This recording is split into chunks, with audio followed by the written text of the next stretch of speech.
Hello students, welcome to the new video of DK Goyal full book solution series. So students, आज की video में हम करने वाले हैं कैश बुक चैप्टर का क्वेश्चन नंबर 17, जो कि है पेटी कैश बुक का। इससे पहले के पिछले क्वेश्चंस मैं पिछली वीडियो में करा चुका हूं। जिन स्टूडेंट्स ने वीडियोस नहीं देखी हैं वो कैश बुक चैप्टर की प्लेलिस्ट में चेक कर सकते हैं। तो चलिए क्वेश्चन स्टार्ट करते हैं। क्वेश्चन देखिए, रिकॉर्ड द फॉलोइंग ट्रांजैक्शंस इन पेटी cash book with suitable column. The book is kept on impress system. Amount of impressed being 4000. ठीक है।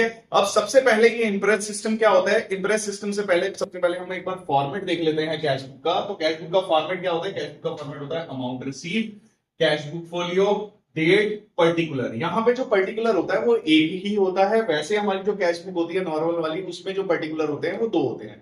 यहाँ पे एक क्यों होता है? उसका रीजन ये है क्योंकि ज्यादातर ट्रांजैक्शंस यहाँ पे पैसे खर्च हो रहे होते हैं और जो आने वाला पैसा होता है वो बहुत ही लिमिटेड होता है। एक या दो बार मैक्सिमम वो पैसा आता है।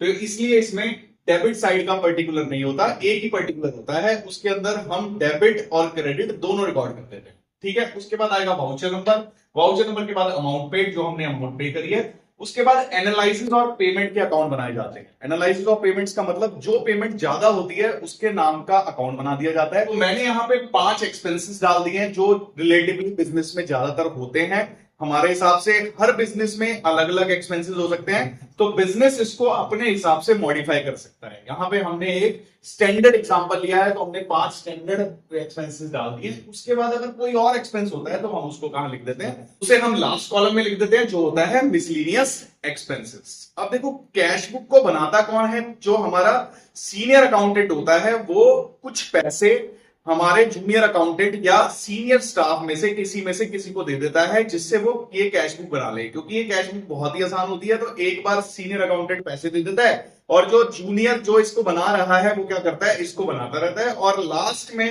बनाने के बाद वो लास्ट में सीनियर अकाउंटेंट को दिखा देता है एक बार।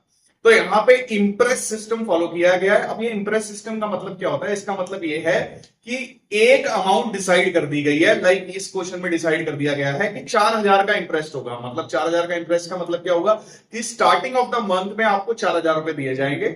उसके बाद आप पैसे खर्च करो। उसके बाद खर्च करने के बाद लास्ट में अगर कोई पैसा बच जाएगा तो अगले महीने क्या होगा? उस बचे हुए पैसे को फिर से 4000 तक पहुंचा दिया जाएगा। लाइक अगर हम इस क्वेश्चन की बात करें तो यहां देखो, 1 अप्रैल को पेटी कैश इन हैंड कितना है? 540 रुपए है। इसका मतलब क्या है? पिछले महीने 540 रुपए बच गए होंगे।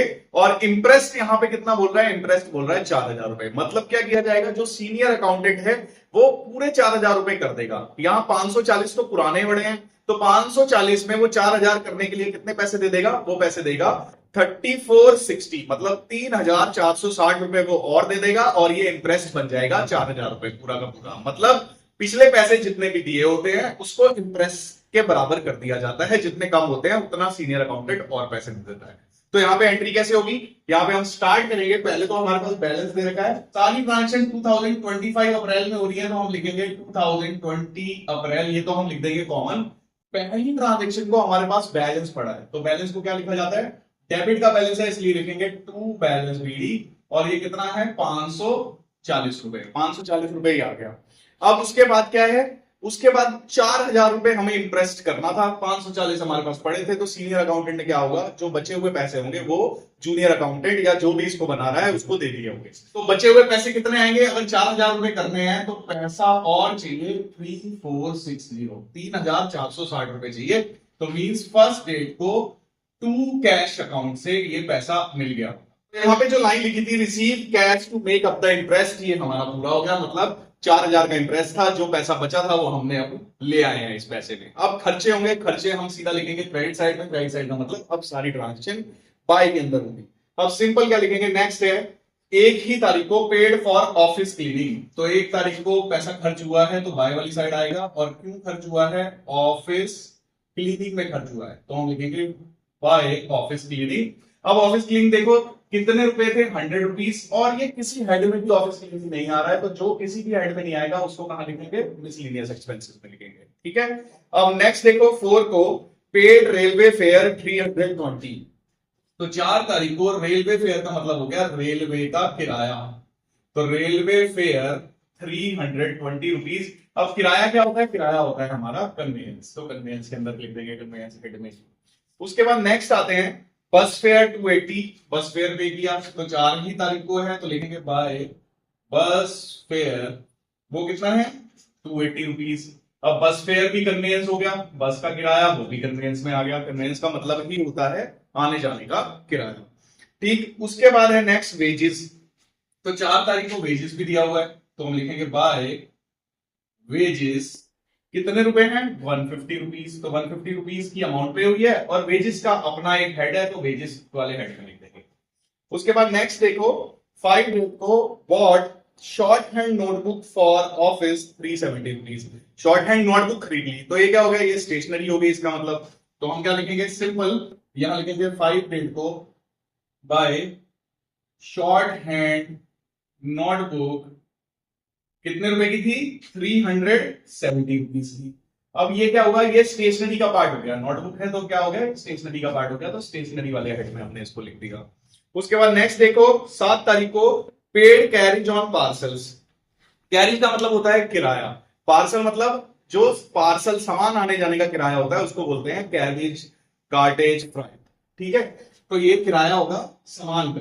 तो इसको लिखेंगे 7 डेट को बाय कैरिज।